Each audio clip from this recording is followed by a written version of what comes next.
서울광역방송센터입니다. 이재명 더불어민주당 대표 체포 동의안이 본회의에서 과반 찬성을 얻지 못해 부결됐지만 후폭풍이 거셉니다. 사실상 정치적 사망 선고라는 극단적 평가까지 나오는 가운데 여야의 셈법도 복잡해 보입니다. 여의도 초대석 김행 국민의힘 비대위원과 함께 정치권 현안 이슈 짚어보겠습니다.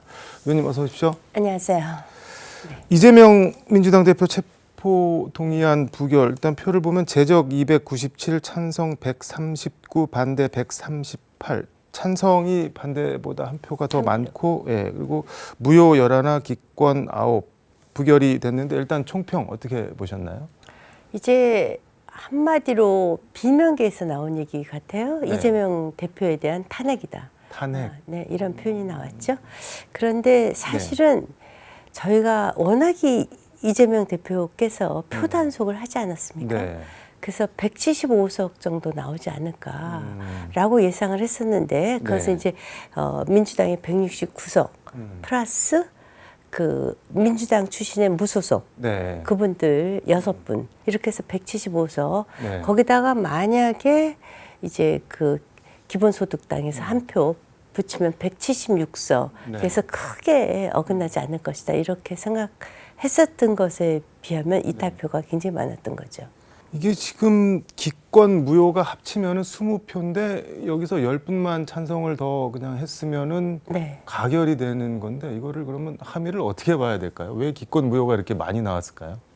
그러니까 그게 지금 무기명 투표이지 않습니까? 그만큼 마음의 고심이 심했던 것 같아요. 답답함 같은 답답함. 본인들도 이렇게 반란표가 나올 것이라고 생각 못했을 것 같아요.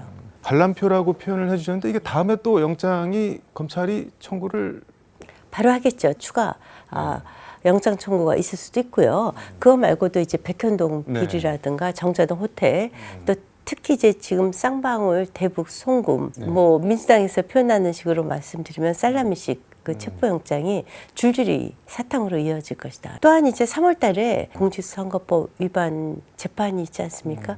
그러니까 한편으로는 계속 체포영장이 쳐지고 한편으로는 이제 재판을 계속 받아야지 되는 이 사법 리스크가 현실화된 거죠. 사실은 어떻게 보면 전부 다 예고되어 있었던 수순 아닙니까? 그럼에도 불구하고 뭐 이런 표현이 맞을지 모르겠는데 이후 글쎄 레밍이 이렇게 집단적으로 자살하는 것처럼 왜 민주당이 저렇게 끌려갔을까? 그런 아쉬움이 있어요. 민주당이 앞으로 어떻게 대응을 하실 거라고 보시나요? 그러면 또 개딸들이 지금 제가 어저께 굉장히 깜짝 놀랐는데 28명의 사진을 다 붙여서 문자들을 막 엄청나게 돌리고 있더라고요. 이른바 수박 명단. 네, 수박 명단. 이것은 진짜 의회 폭거다 이런 생각이 듭니다. 개딸들이 이렇게 집중적으로 문자 폭탄을 날리고 제가 너무 답답한 것은 그것을 받은 분들이 아니다라고 해명을 하고 있다는 거예요. 특히 반대표 던졌다 이렇게. 특히 이소영 의원실에서는 공식적으로 나는 반대표 던졌다. 이거 정말 부끄러운 일입니다. 부표를 던졌건 가표를 던졌든 무관하게 무기명 투표이지 않습니까? 그것이 개딸들이 그런 문자를 보냈다 해도 무시하면 되지. 나는 아니다. 이거 참 부끄러운 일이지 않습니까? 민주주의의 종말이 아니라 객권주의의 폭망이다.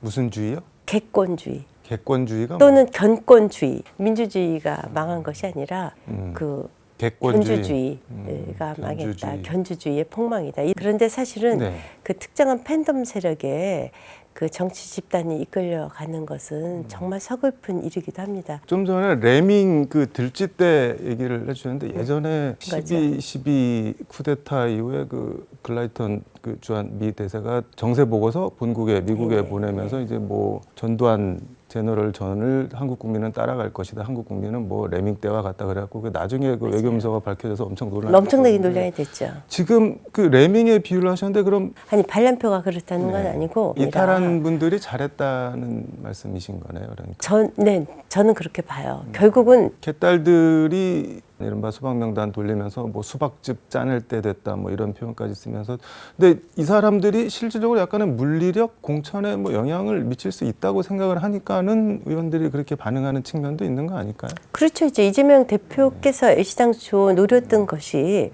사실 이제 대선 때 네. 패하지 않았습니까? 정상적인 분이었었다면 아마 대선 패배에 대한 백서부터 준비를 시켰을 것입니다.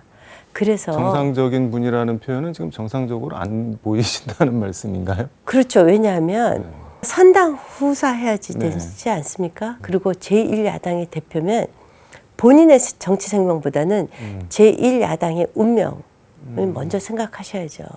그러면 지금같이 169명의 그분들의 정치 생명을 볼모로 잡아서 공천권을 볼모로 잡아서 개딸들과 함께 이분들을 숙주로 해서 거기에 기생해서 이거 핏바람 먹는 거라고 저는 생각해요. 워딩이 이분들을 엄청 센데. 워딩이 세지 않는 게 이분들이 그나마 이번에 한 30여 분 정도의 이탈표는 저는 그분들의 마지막 당을 살리기 위한 또 본인들이 살기 위한 정말 처절한 그 투쟁이었다고 봅니다. 그래서 이재명 대표는 당 대표직을 내려놔야 된다고 보시는 건가요? 어떻게 보시나요? 저는 근데 그분이 내려놓지 않을 것이라고 봐요. 근데 일단 근데 국힘 그분보다는- 입장에서 보자면은 네. 일종의 이재명 방탄이 깨지는 게 정치적으로 국힘에 도움이 될까요? 이제 순순히 정치 공학적으로만 네. 따진다면 글쎄요, 뭐 득표 전력으로만 따진다면 네. 뭐 이재명 리스크가 길면 길수록 저희 당한테 더 좋다 이렇게 네. 생각할 수 있다고 봐요. 그런데 이제는 내표의 유불리만 따질 것이 아니라 이 이재명 리스크로 인해서 대한민국의 민주주의의 현주소가 얼마나 처참한 지경으로까지 파괴가 됐는가. 토착 비리잖아요. 알겠습니다. 이 얘기는 이 정도라고. 윤석열 대통령이 어제 연세대 졸업식에 네. 깜짝 참석을 네. 했는데, 근데 정순신 이제 국가수사본부장 뭐 낙마한 분이 그 서울중앙지검 인권감독관으로 일할 때 중앙지검장이 윤석열 대통령이었고 3차장이 한동훈 지금 법무부 장관이었고 지금 이원 뭐 인사비서관 대통령실 인사비서관도 서울중앙지검에 근무했고 그런데 이거를 모를 수가 있었느냐 몰랐다면 거짓말이다 뭐 박지원 전 국정원장 같은 경우는 그렇게 얘기를 하는데 몰랐을까요 그런데? 그렇게 충분히 문제 제기할 수 있을 것 같은데 저는 이제 그 상황은 정말 모르겠어요. 이게 사실상 윤석열 대통령의 의사가 실려 있는 지원이었고 뭐 낙점을 받은 거여서 경찰도 그렇고 법무부 인사검증단도 그렇고 대통령실도 그렇고 그냥 좋게 얘기하면 슬슬 지나간 거 아니냐 뭐 이렇게 얘기하는 분들도 네, 있는 그런 분들도 그런 그 말씀도 전 충분히 할 수 있다고 생각을 해요. 근데 이제 이 일은 1차적으로는 이래요. 만약에 인사청문회가 있었다면 본인이 거절했을 거예요. 본인이 본인을 가장 잘하지 않습니까? 그런데 아무튼 여러 가지로 굉장히 문제가 많은 거죠. 건 아닌 것 같고 일단 네. 그런 거 검증하라고 법무부에 인사정보관리단을 만든 거고 한동훈 장관도 뭐 미국 FBI 어떻게 하는지 보러 가겠다고 미국 출장도 다녀오고 그랬는데 결과적으로 걸러지지가 않았는데 이게 그러면은 부실 검증인가요? 아니면 알고도 그냥 이건 뭐 큰 문제가 안 되겠지 하고 넘어간 거 어느 쪽이 더 가까울까요? 그러면은 그러니까 제가 말씀드리듯이 네. 그 상황의 심각성을 알았으면 통과시켰겠어요. 분명히 문제가 되고 언론이 있는데. 잘 몰랐을 거다 그러면은 글쎄, 전 부실 검증이 역대 모든 정권에 있더라고요. 윤석열 대통령이 검사라는 자가 어떻게 대법원까지 피해자가 있는데 그 소송을 할 수 있느냐 엄청 뭐 화를 냈다고 그러셨겠죠. 보도가 나왔는데 결과적으로 윤석열 대통령도 일종의 그 뭐랄까 이렇게 표현이 그런지 몰라도 뒤통수를 맞은 뭐 그런 격이 되는 거잖아요. 대통령께서 그렇게 말씀하신 거 보면 그 진짜 모르셨던 것 같아요. 근데 이것을 개인이 그때 알았냐 몰랐냐 이런 차원으로 가는 것보다는 네. 그래서 이 자리는 반드시 저는 청문회를 거쳐야 되는 자리로 바꾸는 것이 우선적으로 시급하다 봅니다. 어쨌든 윤석열 대통령은 모르셨을 거고 결과적으로 피해자다 이렇게 정리를 하면 될까요? 그러면? 저는 아셨으면 절대로 임명 안 했을 것으로 봅니다. 국민의힘 전당대회 얘기해 보겠습니다. 오늘 대구 경북 당원대회가 열렸는데 뭐 지금 굉장히 과열되고 있어요. 과열이요. 네, 또 막판으로 가면서부터 이제 뭐 늘 아시다시피 이제 상대 후보에 대한 비방도 좀 더 격해지고 이런 것들에 대해서 주의 조치도 하고 이러고 있습니다.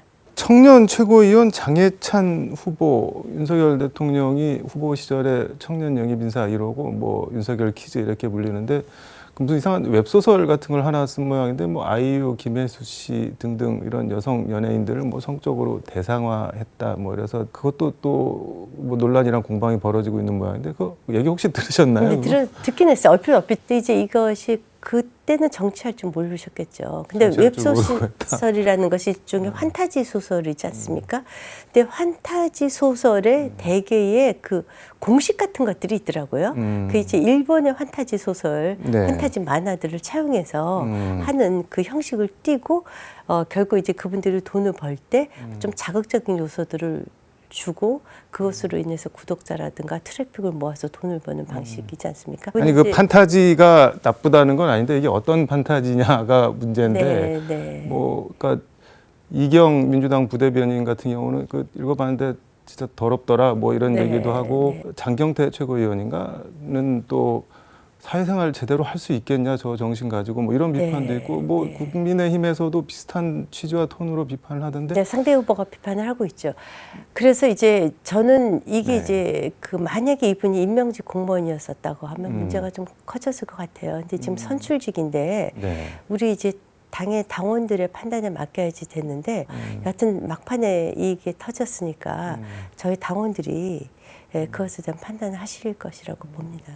이게 뭐 품위유지 위반 뭐 이런 거에서 윤리 회부 사안이 될 수도 있나요? 나중에라도? 글쎄 이제 이게 실질적으로 그 어떤 이런 정치적 발언할 수 있는 현장에서 했었던 것은 아니고 일종의 판타지 소설 안에 있었던 판타지 소설이라는 것이 허구적 내용이지 않습니까? 그것에 대해서 책임을 묻기가 저는 글쎄 쉬울까? 예를 들자면 허구라면 제가 이제 그냥 허구로 하지 본명 실명 예를 이렇게 들자면 이제 해갖고. 상상력의 범위인데 저는 이제 뭐 꼭 적절했다 이렇게 그 보호하고 싶은 생각은 없어요. 저희 대학 다녔을 적에 갑자기 저는 마강수 교수님 생각이 났어요. 장미여관. 그것이 유죄 판결 받았습니다. 저는 그거 적절하지 않았다는 입장이에요. 글쎄 뭐 창작의 영역이기도 하고 그런데 이제 이분은 뭐 그런 건 아니지만 여하튼 참 논란의 거리는 남기고 있다 이렇게 봅니다. 근데 제가 뭐 장해찬 후보를 계속 뭐라고 하는 것 같아서 좀 그렇긴 한데 이게 장 후보가 이것만 있는 것도 아니고 무슨 저 평소 이제 여성가족부 폐지론자인데 그 여성가족부 여성 공무원을 뭐 성적 대상으로 삼는 뭐 그런 소설도 쓰고 별거를 좀 많이 했더라고요. 그래서 이게 혹시라도 나중에 뭐 더 문제가 될 수 있는 소지가 있질 않나 해서 본인이 그 부분은 본인이 극복하면 좋은 정치인이 될 것이고 만약에 극복 못하면 그래서 저도 사실은 제 말 하나하나가 다 기록에 남는다는 것을 다 기억하고 있어요. 상당히 역사는 무겁고 또 무섭습니다. 이제 3.8 전당대회 끝나면은 지금 비대위 체제는 이제 해체가 되는데 시원섭섭하실 것 같은데 그래도 우리 비대위가 이거는 잘했다는 거 하나랑 이거는 조금 아쉽다는 거 하나씩만 짧게 좀 말씀 부탁드릴게요. 이제 비대위 체제이기 때문에 나름 뭐 노력은 했고 했지만 일단 이제 그 대야 투쟁의 스피커 역할을 했고 그런 점에서 최전방에서 전투를 지휘했다라는 점에서 나름 소득이 있었다고 보여지고요. 또 이제 짧은 6개월의 기간이었으니까 사실 저는 지금 윤석열 대통령과 저희 당이 앞장서서 가장 먼저 해야지 될 것은 정치 개혁이다 이렇게 봅니다. 그래서 지난번에 선거구제 개편 등등에 대한 정개특위에 의제도 던졌고 저는 정말 중요한 것은 정치인들의 부정부패 이거 정말 근절해야지 되고 그런 점에서 저희가 시간이 없었고 저희 당부터 좀 돌아봐야지 된다고 봅니다. 앞으로 계획 뭐 마무리 말씀 겸 해서 듣도록 하겠습니다. 제가 이제 개인적으로 이제 메타캔버스라는 회사를 하나 만들었어요. 그것이 이제 디지털 전자민주주의를 할 수 있는 플랫폼을 만드는 것인데 그것을 언론 쪽에서 좀 구현하고 싶어요. 언론 쪽에서 블록체인 기반을 기술로 해서 어떻게 컨텐츠를 쓰고 또 읽는 사람들 간에 민주주의를 만들 것이고 또 그 본인의 그 디지털 주권 네. 주의를 확립할 것인가. 좀 말이 어려운데 뭔가 여하튼 엄청나 보이긴 네, 뭐 한데 그런 거 좀 어렵네요. 하고 싶고요. 네. 또 하나는 이제 여하튼 당원으로서 직접적으로 직간접적으로 우리 당이 잘 되는 데에 저희가 뽑은 윤석열 대통령이 성공할 수 있도록 음지가 됐든 양지가 됐든 돕는 것이 저의 중요한 소명이라고 봅니다. 뭐 기왕이면 양지에서 뵙도록 하겠습니다. 네, 말씀 여기까지 그렇게도 듣도록. 노력해 볼게요. 고맙습니다. 네, 고맙습니다. 네, 지금까지 서울광역방송센터에서 김행 국민의힘 비대위원과 함께 전해드렸습니다.